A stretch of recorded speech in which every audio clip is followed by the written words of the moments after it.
Hello everyone, সবাই কেমন আছো? জানজয়ী চ্যানেলের সবাইকে বিগ বিগ বিগ ওয়েলকাম। এখন আমি রেডি হয়ে গেছি, রেডি হয়ে আমি বেরাচ্ছি। খুব মজা, কোথায় যাচ্ছি সব কিছু তোমাদের সাথে শেয়ার করব, কিন্তু তার জন্য তোমাদের আমার পুরো ব্লগটা দেখতে হবে। আর একটা কথা হচ্ছে, যারা আমার চ্যানেলে নতুন আছো তারাও প্লিজ প্লিজ প্লিজ আমার চ্যানেলটাকে সাবস্ক্রাইব করে দিও, লাইক কমেন্ট শেয়ার করতে একদম ভুলো না। আমি আমার ঠাকুরকে প্রণাম করে আমি বেরিয়ে পড়ছি। আমি কোথায় যাচ্ছি দেখো, আমি হাওড়ায় চলে এসেছি। সব আস্তে আস্তে জানতে পারবে কোথায় যাচ্ছি। মামি পেছনে আছে, একদম ট্রেন আমাদের চলে এসছে, ট্রেনে বসে গেছি। আমরা একটু মুড়ি খাচ্ছিলাম, ট্রেন চালু হয়ে গেছে, তো আমরা বসে সবাই মিলে কথা বলছি, আলোচনা করছি। আর হচ্ছে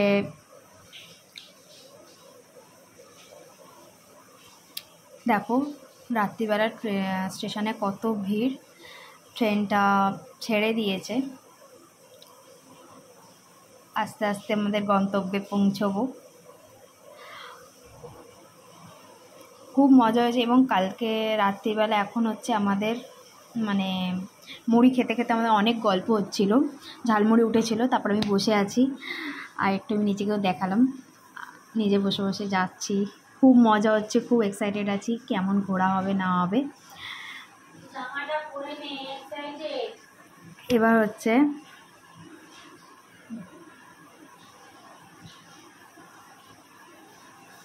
বসে বসে কতগুলো ভিডিও করে নিয়েছি, রিলস বানিয়ে নিয়েছি। তারপর প্রশান্ত আঙ্কেলের সাথে এখন হচ্ছে আমরা কোথায় কখন কিভাবে ঘুরতে যাব না যাব সেই প্ল্যানিংটা বসে বসে হচ্ছিল। তারপর আমরা ডিনার করতে বসে গেছিলাম। বাড়ির থেকে আনা হয়েছিল লুচি, আলুর দম, সুজি আর লাড্ডু।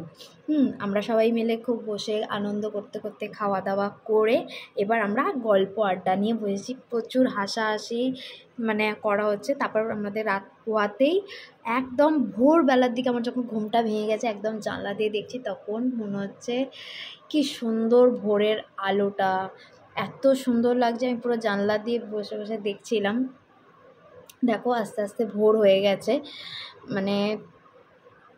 আর আমাদের পৌঁছানোর কথা ছিল 9:30, আমাদের ট্রেন 2 ঘন্টা পুরো লেট। আমরা পৌঁছেছি 11:06। হ্যাঁ, তো আমি বসে বসে ট্রেনে জানলা দিয়ে দেখছি বাইরেটা, আর তোমাদের সাথেও শেয়ার করছি। তো তারপর এইভাবে বসতে বসতে গেছি। কোথায় যাচ্ছি আর একটু বাদে জানতে পারবে।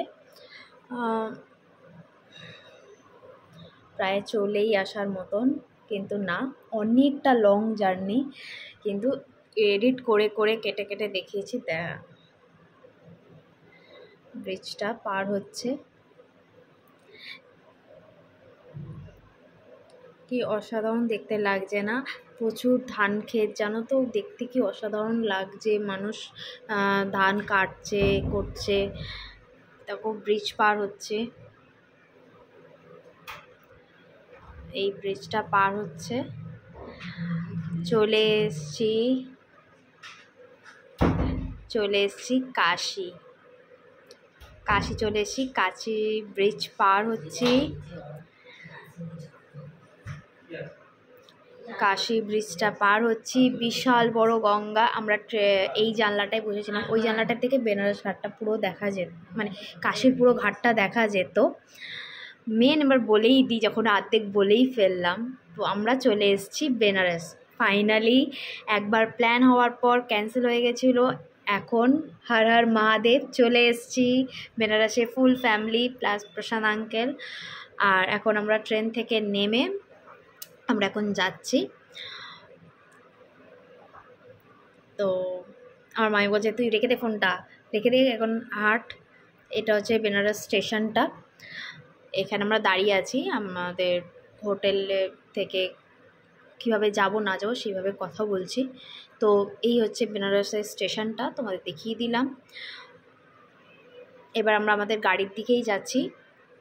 স্টেশন আমরা অটো করে নিয়েছিলাম, অটো করে আমি আর মামি, দেখো আমার ভাই পাশে। স্টেশন থেকে হোটেলটা একদম কাছেই আমাদের হোটেল। এন্ট্রান্স। এই হোটেলের মধ্যে আমরা ইন করে গেছি। বাকি ডিটেলসটা তোমাদের আস্তে আস্তে আমি জানাবো, কিন্তু আজকের ব্লগটা এখান অবধিই আছে। এবার তোমাদের আমাদের হোটেল রুমটা শেয়ার করিয়ে দিই। আমাদের হোটেল রুমটা মোটামুটি অ্যাভারেজ ঠিকঠাকই, খুব একটা যে ভালো অসাধারণ তাও না, খুব একটা খারাপও তাও না, খুব সুন্দর হোটেলটা তাই বলবো। মিরর, এই হচ্ছে আলমারিটা যেখানে আমাদের লাগেজগুলো এগুলো রাখছি। মিনি ফ্রিজ আছে, মিনি ফ্রিজটা অফই ছিল। আর নর্মালি যা দিয়ে যায় জলের বোতল, তারপর চায়ের সব কিছু জিনিসপত্র, বাথরুম, এখানে শাওয়ার এরিয়াটা। আজকের ব্লগটা এখান অবধি শেষ করছি। বাকি ব্লগটা অতি অবশ্যই তোমাদের সাথে শেয়ার করব, তো ব্লগটা দেখতে একদম ভুলবে না। ভালো করে ব্লগটা দেখো, কমেন্ট করো, শেয়ার করো, আর কমেন্টে হর হর মহাদেব লিখতে একদম ভুলবে না। চলো আস্তে আস্তে দেখা হচ্ছে।